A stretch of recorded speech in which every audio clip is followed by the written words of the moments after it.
Dober dan, dobri ljudje. Za tem Jezusom se ozirajo vsi, modri pismuki s strahom, ker so v njem čutili nadnaravno moč, in preprosti pa iščejo kjerkoli bilko upanja. Ta Jezus je prihajal v Galilejskemu jezeru, polnem rib, rodovitnem, vanje pritekal Jordan in iz njega odtekal v mrtvo morje. Morje je le pritekal z vsem bogastvom, voda življenja pa je tu umrla, ker ni odtekala naprej. Zato je mrtvo morje mrtvo. Če hočeš jesti hrano, ki ne mine, se je potrebno uspeti z vztrajnostjo in naporom, da preverim svoj namen. Torej grem za rabunijem. Ta se posme na visoko goro in sede. Na tisoče jih gre za njim. Seboj nosijo hrome, slepe, pohabljene, neme. Tiste, ki smo jih vrgli na smetišče naše družbe, saj niso več koristni. Oni pa jih nesejo, ker so verovali, da jih lahko Jezus ozdravi. Položili so jih pred njegove noge. On ima moč vsemogočnega, on, ki je beseda, ki je življenje. On, ki prav na gori pravi, blagor ubogim v duhu, blagor žalostnim, blagor krotkim, blagor lačnim in žejnim pravičnosti, blagor usmiljenim, blagor čistim v srcu, blagor tistim, ki delajo za mir, blagor tistim, ki so zaradi pravičnosti preganjani. On ve, da se edino majhni lahko veselijo, ker je njihovo plačilo v nebesih veliko.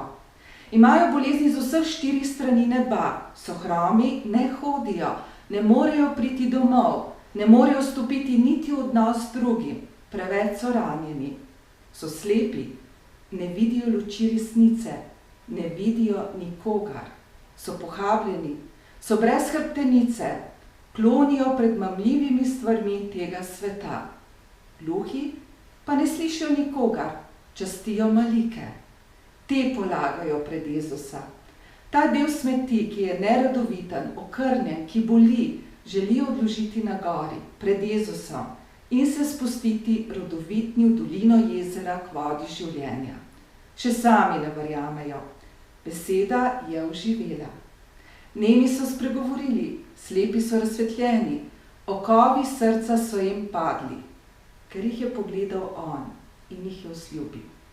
Slavijo Boga Izraela, bili so mrtvi in so živi. On pa jih ne more kar tako pustiti, 3 dni so vztrajali. Učenci, dajte jim jesti, pravi apostolom. Ti pa imajo samo 7 hlebcev kruha za 1000 ljudi. Dovolj je, 7 je število popolnosti. Pri Bogu je polnost. Jezus jih nasiti. Vzame kruh, ga blagoslovi in še 7 košar koščkov ostane. Tega božjega kruha vam nikoli ne bo zmanjkalo. Pridite k gori, k oltarju, počastite ga, odložite breme, ki vas potiska k tlom. Po učencih, posvečenih, boste prejeli kruh z neba. Beseda iz Svetega pisma vas bo v tem adventnem času poživila. Advent je milostni čas. Le stopiti moramo za mnogimi na goro, da bomo hodili, videli, slišali prečudovito besedo, ki osvobaja in poteši vsako lakoto. Mir in dobro.